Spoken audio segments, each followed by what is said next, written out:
ان ازاي اختيار شريك الحياه زي ما هو سهل صعب الاتنين في نفس الوقت. ومن خلال ضيفنا اللي مشرفنا النهارده هنقدر نعرف ازاي نختار شريك حياتنا من خلال ملامح الوجه اللي احنا بنسميها علم الفراسه.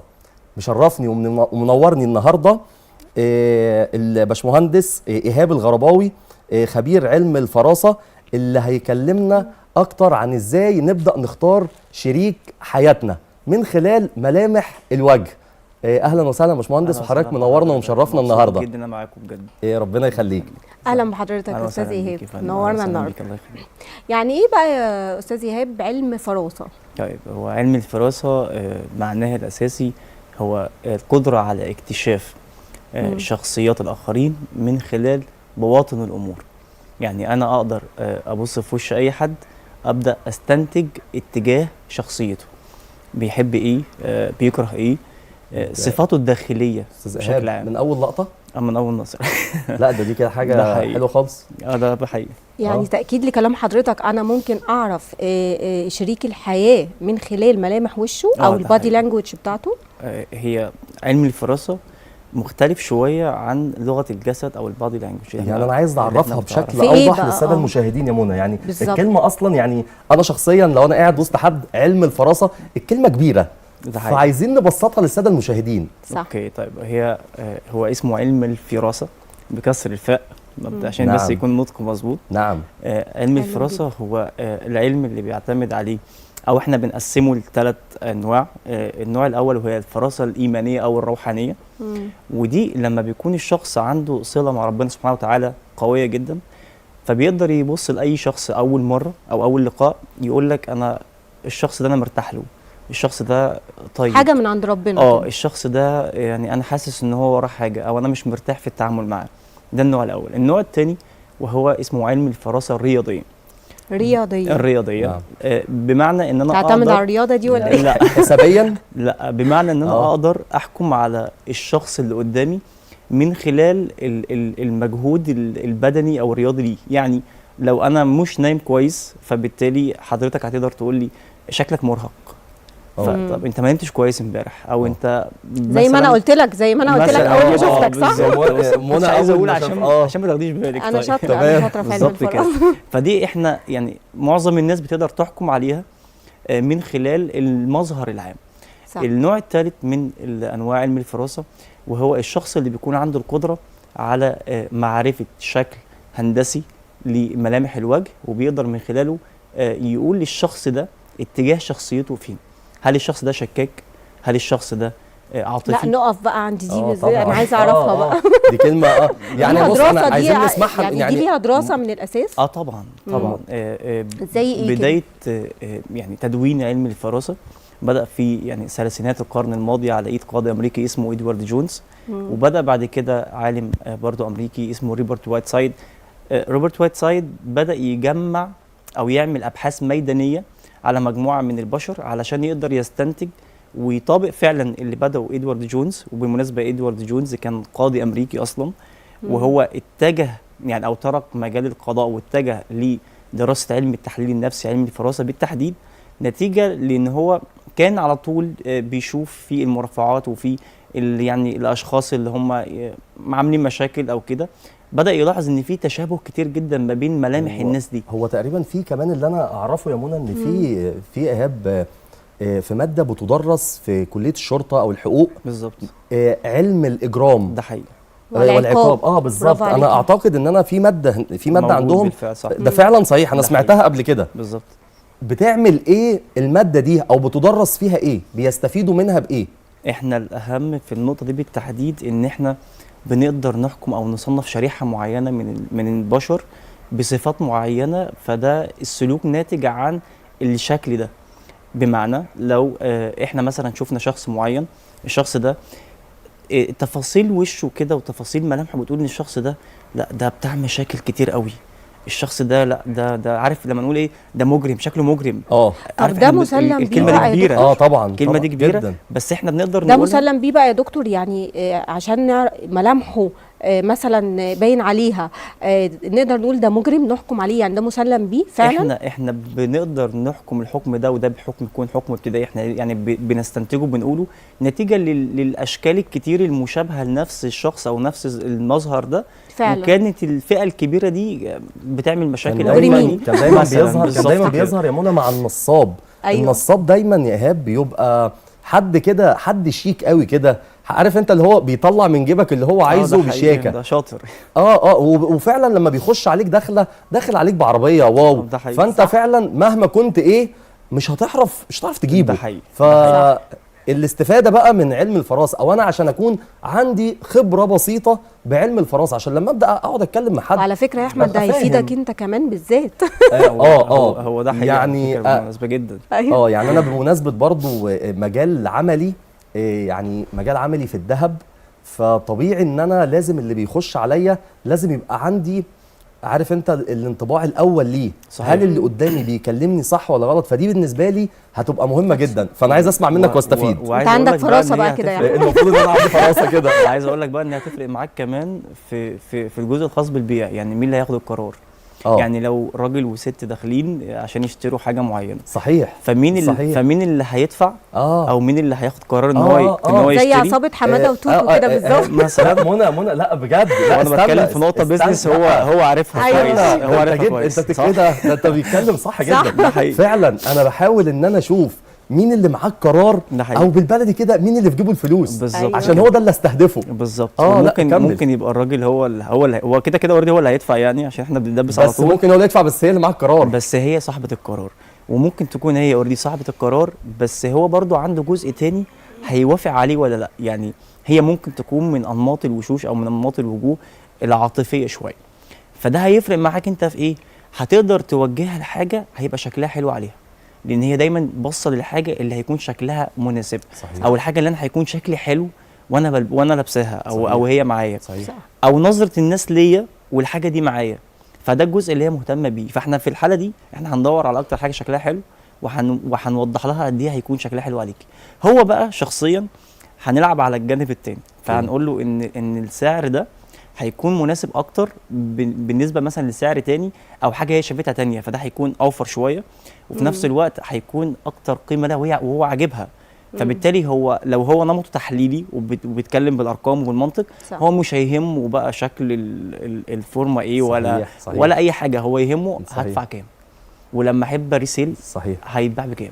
يا جماعه. هو ده اللي بيهم. ايهاب ده ليه ثمن كبير صح؟ قوي. ايهاب طبعاً. انت بجد. نرجع بقى يا ايهاب صحيح. لموضوع حلقتنا، وهو اختيار شريك الحياه. أوكي. ايه افضل الملامح اللي اشوفها في شريك الحياه واختاره على اساس الملامح دي، واعرفه كده من النظره الاولى؟ او ايه افضل الملامح؟ يعني عايزه اختار شريك حياتي، أوكي. ايه الملامح بقى المفضله بالنسبه لي عشان اختار؟ طيب بصي، خلينا يعني عشان برضو النقطه دي، ده سؤال يمكن بيجي لي كتير قوي. اتفضل. ايه الاسس اللي انا ابدا اختار على شريك حياتي من خلال علم الفراسه؟ انا بفضل ان انا ابعد دايما عن الجزء ده، ولكن هو اوريدي في ملامح او في اشكال هندسيه للوجه بتقول ان الشخص ده مثلا شخص عاطفي. فدايما بيكون السؤال بقى مني انا، انت عايزه ايه في شريك حياتك؟ انت عايزه صفاته ايه؟ عايزه اخلاقه رايحه فين؟ اتجاه شخصيته رايح فين؟ لان بناء على كده هبدا اقول لك لا، احنا لو بقى الاطار الهندسي مثلا بتاعه على سبيل المثال اوضح شويه، لو انا بختار شريكه حياتي فمهم جدا لو انا بدور على ان حد يعني يكون عاطفي وتقدر تحتويني وتحتوي مشاكلي وتهندل لي الدنيا كده، فوانا مغمض عينيا كده يكون الوش بتاعها اطار مدور شويه زي الوش بتاعك كده، ده شبه دائري مش مدور. صحيح. اوكي. يعني النظره الاولى، الخطفه الاولى، احنا هنقول بقى دي يعني إيه؟ انا بدور بقى على المشاعر والعواطف، وان هي فده الوجه المدور او الشبه دائري. يعني انت الوجه بتاعك شبه دائري. يعني انا كده ايه؟ لا كويسه جدا. اوكي. انا عايزه اعرف من فلو انا بقى بدور هعرف بعديكي برضو الاتجاه الثاني بقى، في نوع كبير من البنات بتحب يعني الوجه الدائري ده كده وجه عاطفي، دي العواطف والمشاعر مكونه في الوجه الدائري. تمام. وهنقول دليل دلوقتي برضو علشان يعني ناس كتير لما بتسمع الكلام ده مش بيقتنعوا، فاحنا هنقول برضو بالدليل. طيب لو انا بدور ان شريك حياتي يكون راجل طموح، يكون مثلاً راجل بيحب، يعني عايز يبقى عنده مستقبل، فمهم جدا يبقى اطار الوجه بتاعه زي الاستاذ احمد كده، يبقى ايه صح ايوه يكون واخد شكل المستطيل او شكل المربع. طيب انا عايزه شريك الحياه مثلا كريم، أوكي. اعرفه ازاي؟ طيب السؤال ده حلو جدا. ايوه تمام. وخلينا برضو نوضح حاجه مهمه، لان احنا لما بنقول ملامح معينه برضو كتير من الساده المشاهدين بياخدوا الكلام ده ستاندر على الشخص اللي قدامه. يعني مثلا لو قلت ان الشخص الكريم بيكون ليه ملامح وصفات، منها الملامح دي ان يكون الاطار الاذن بتاعه، الاذن الخارجيه دي تكون مقاربه للراس شويه كده زي الاستاذ احمد كده. برضو قلت بعدين يا شويه أحمد. والله، بصي انا قلت شويه بعدين يا أحمد بس انا كتير هوضح بصراحة. برضه حاجه. لا بس انا هوضح برضه حاجه مهمه عشان اتفضل. تبقى الناس دايما فاهماها. الكرم كده الاستوديو كله معزوم بقى عند احمد النهارده. انا ممكن أنا حضرتك موافق، ممكن أنا حضرتك موافق كلكم بعد ما اخلص. هو فعلا طلع كريم. الحمد لله. الكرم كمان مش بس كرم فلوس، لان تمام. ناس كتير فاهمه ان الكرم او البخل ده هو كرم كرم الأخلاق فلوس. مثلا. ممكن طبعاً، يكون طبعاً. كرم صح. في المشاعر. صح. ممكن اكون انا اوريدي عندي مشاعر بس مش بعرف اعبر عنها، صحيح. فيبان ان الشخص ده بخيل في مشاعره. ممكن يكون الشخص مش بيحب يصرف لمجرد الصرف. يعني مثلا او مثلا بيصرف في الحاجه الصح قوي. صح كده. يعني مثلا على سبيل المثال في نوع من الشخصيات ويل سميث، عشان يعني صورته معروفه لكتير. ويل سميث هنلاقي ان اطار الاذن عنده خارج لبره قوي. فالشخص ده مع الشفايف اللي فوق لو بقت رفيعه ونحيفه شويه كده، فمعناه ان الشخص ده ما بيحبش يصرف فلوسه بشكل مباشر. يعني لو هيجيب هديه لحد فمثلا طب ده بينطبق على الراجل والست الاثنين؟ بس تمام. احنا دايما بنقدر نحكم على الرجاله قوي الراجل علشان احنا أكتر. بنشوف كل التفاصيل. أيوة. فلو مثلا لو ويل سميث هيجيب هديه مثلا لمستر احمد، فيدور دايما على الهديه اللي هتنفعه، فممكن اجيب له قلم. طب بمناسبه طب- الفنانين بقى أيوة ندخل بالظبط. على منى زكي واحمد حلمي وتحليل شخصيتهم من خلال البادي لانجوج بتاعتهم. طيب احنا ممكن طيب خلاص بقى في صوره. هي أهو. قدامنا على الشاشه. يعني انا شخصيا من محبين منى زكي جدا جداً. جدا. وانا كمان انا هما الاثنين كمان- لا، انا وأحمد الاثنين حلمي، من بس محبين أنا الاثنين شخصياً كابلز محترم جدا. هو جدا كابلز معجبينهم محترم. قوي. طبعا. فهل في توافق فعلا ما بين منى زكي واحمد حلمي؟ هنقول ان في بعض بالمناسبه في بعض الملامح اللي ممكن تكون هي اوريدي متضاده ما بينهم، بس هي هتكون لنا بازل في النهايه. يعني هي ينفع ان هما الاثنين يكونوا مع بعض، علشان انا في حاجات ممكن اكون محتاجها. يعني مثلا هنلاقي عند احمد حلمي ان الجبهه بتاعته من نوع الجبهه العاليه والعريضه. تمام. فلو رجعنا الصوره اللي فاتت دي هيبقى ممكن نرجع الصورة اللي هتبقى باينه فاتت؟ اوضح في الصوره. بالظبط. ايوه فهنلاقي ان الجبهه عنده من نوع الجبهه العاليه والعريضه، فده معناه ان الشخص ده شخص عنده ثقه عاليه جدا بنفسه، شخص عنده قدره عاليه على استنتاج الامور.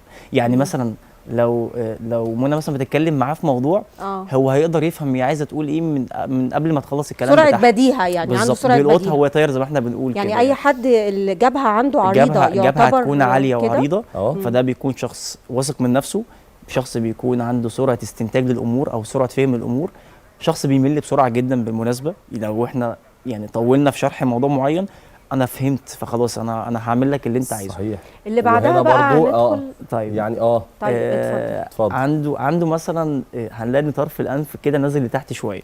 اه فالنوع ده من الشكل ده بنقول دايما ان الشخص ده بيكون شخص شكاك. طيب شخص تاني لا، عيدها تاني. لا، لا، لا، عشان لا. ما ركزتش فيها. لا شخص شكاك. اتفضل. طيب شخص شكاك بمعنى مش ان هو بيشك في شريك حياته، لا هو بيشك في تفاصيل كتير، فمش بينفع يدخل عمل غير لما يكون ملم بكل التفاصيل وبكل الجوانب الشخصيه، صحيح. وبأدق التفاصيل. ويمكن ده كمان من الاسباب اللي بتخليه يقدم اعمال ناجحه جدا واعمال مميزه فعلاً. جدا. ننقل فعلاً، بقى فعلاً. للخبر الصادم اللي سمعناه كلنا من يومين، طبعاً، وهو اتفاجئت. خبر طلاق ياسمين عبد العزيز واحمد العوضي. أنا عايزين بالمناسبة- نحلل بقى أنا شخصيتهم من بالمناسبة خلال البادي أنا لانجوج. اتفضل. عملت لهم اوريدي فيديو عندي على الشانل على اليوتيوب من 3 سنين. وكنت بتكلم فيه على ان شخصيتهم مش راكبه مع بعض شويه. بس خلينا نقول حاجه، الاطار الهندسي بتاع الوجه للفنان احمد العوضي احنا بنصنفه من اطار الوجه المثلث. طيب ده معناه ايه؟ ده معناه ان هو شخص، واللي هقوله ده مش عايز برضو الناس تبقى بتاخده باتجاه تاني. ده معناه ان هو شخص بيستغل الفرص، شخص مش عايز اقول يعني بيستغل، استغلال. خلينا من نقول وجهة بيستثمر يعني الفرص عشان تكون إيه شكلها إيهاب، احسن. ده من بيستثمر وجهة الفرص. نظرك ولا دي دراسة؟ لا دي دراسه. احنا عندنا التصنيف الهندسي للوجوه دي 3 دراسة. اصناف: الوجه الدائري زي ما احنا قلنا، العاطفه والمشاعر. الوجه المربع او لان انا المستطيل. من محبين جدا لا الاستاذ احمد أنا عشان العوضي، كده انا قلت شخصيا وأنا عشان كده كمان قلت على فكرة. محبينه قوي والله قوي، عشان ده كده قلت انا ما- غير انا من الأستاذة محبين ياسمين عبد العزيز عبد العزيز. واحمد بالظبط، العوضي انا عشان كمان. كده قلت آه. ما حدش يفهم اللي لا، أنا لا، ما أنا بقوله. حبيت ونتمنى أوضح. ان الخبر يكون يا رب يعني لا ان شاء الله يكون مش حقيقي ان شاء الله. ويرجعوا لبعض ويبقى يا حياتهم رب إن احسن، شاء او الله. كل واحد يبقى حياته احسن من هو الأول هو بإذن للاسف الله. الخبر كان مؤكد يا منى على السوشيال ميديا كله، فيعني خير. الصوره دي اتفضل، نتمنى إن هم الصوره دي يرجعوا توضح قوي اتفضل. النقطه دي. لما بيكون الوجه واخد شكل المثلث، يعني من فوق بيكون الجبهه عريضه وبينحصر للاسفل كده، فده معناه ان الشخص، وبالمناسبه ممكن دي بتكون حاجه حلوه مش حاجه وحشه، ان هو عنده قدره على استثمار الفرص. طبعاً. يعني لو جت فرصه ودي قدامي حاجة هقدر كويسة جداً. استثمرها وهقدر انجح فيها، وهقدر يعني الموقف هيكون مناسب ليا فحقق نجاح، ودي حاجه عظيمه صحيح. جدا. صح. الفنانه ياسمين اطار الوجه بتاعها انا عامل لها الفيديو قبل كده، عموما هي ممكن الصوره على استاذه ياسمين عبد العزيز. وعايزين يا ايهاب قبل ما يجي الصوره الاستاذه ياسمين عبد العزيز نتكلم لغه العيون. بص انت جيت لحاجه مهمه جدا. العيون العيون دي مهمه جدا جدا. طيب بص، احنا عندنا برضو اشكال كتير من العيون، خلينا نتكلم على شكل او اتنين. لو العيون فيها لمعه، يعني لو الحدقه اللي جوه دي بتلمع بشكل طبيعي بعيدا عن الاضاءه، فمعناه ان الشخص ده عنده جاذبيه عاليه جدا. يعني الشخص ده لو دخل مكان وخرج منه تلاقي الناس خدت بالها هو صحيح. مين ده، وعمل فرق في المكان. ولو بقى موجود في جروب ومره واحده هو مش موجود، برضو الناس تاخد بالها هو ليه مش موجود. فده شخص الناس بتنجذب اليه بدون فعل منه. مرتبطه بالابراج يا ايهاب؟ لا خالص اطلاقا. علم الفراسه علم عربي اصيل وليه دراسات كتيره جدا، فهو بعيد خالص عن التنجيم وعن الابراج مش معايا الكلام. نعم. فدي نقطه. برضه شكل تاني من العيون. اتفضل. المصريين القدماء زمان كانوا دايما بيرسموا كده على التماثيل الموجوده، تلاقي فيه خط كده جنب العين طالع لفوق كده عند الملكات وعند الملوك. عندي انا الخط بالظبط كده، صح. يبقى انت من الملكات ومن النجوم. ما رضيتش اقول برضه عشان يعني ما تتقالش. لا قول ليه ما تقولش. لا قول. لا ما هو يا ايهاب لازم تقول يا ايهاب. حاجه وحشه. الزاويه الخارجيه دي فعلا، الزاويه الخارجيه دي لما تكون طالعه لفوق كده، فده معناه ان الشخص ده شخص ايجابي، يعني شخص ما بيحبش التشاؤم، شخص دايما بيبص للامور من زاويه احسن. صح. لو كل الناس اجمعت ان صعبه، لا ان شاء الله سهله، ان شاء الله هتبقى احسن. والعكس بقى لو كانت متفائل دايما. انا فعلا بحب بالزبط. التفاؤل جدا. صحيح. ولو كانت الزاويه دي داخله لجوه، يعني نازله لتحت شويه كده، فده معناه شخص متشائم. وبالمناسبه عنده قوه تركيز عاليه جدا. يعني لو جبنا مثلا صوره كبيره وحلوه وجميله كده وفيها حاجه صغنونه قد كده مش باينه، هيلاحظ الحاجه دي، هو هيسيب كل حاجه. انت عندك يا منى الحته وياخد النقطه دي. لا دي لا لا مش موجوده. لا طيب بالمناسبه ممكن تكون موجوده عندك انت. موجوده عندي انا. بص عشان انت سالتها. يعني ما رضيتش اقول لك انت سالتها. اوكي. لا صحيح. فدي انت اللي جبته لنفسك. خلاص.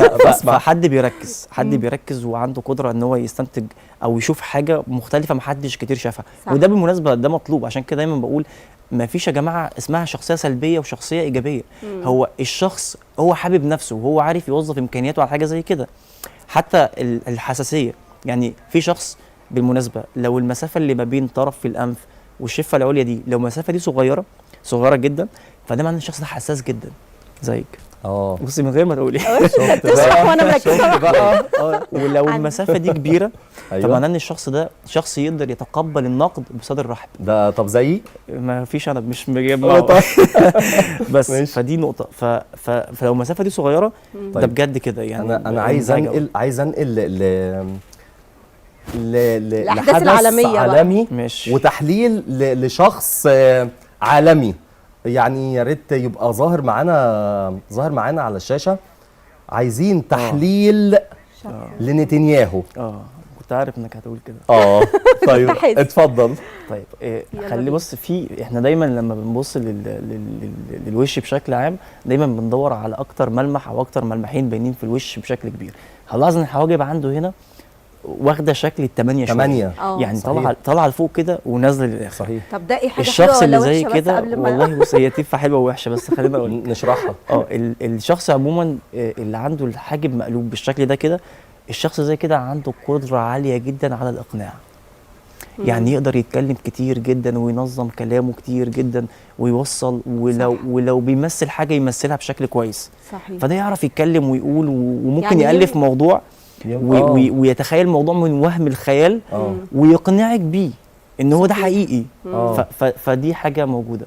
الحاجه الثانيه هنلاقي ان الشفه عنده في جزء منها نحيف اللي هو الجزء اليمين، أيوة. وجزء تاني ممتلئ شويه اللي هو على الجزء الشمال. صحيح. فالشخص اللي زي كده عاده هو لا يقتنع بما يقول، هو اصلا مش مقتنع.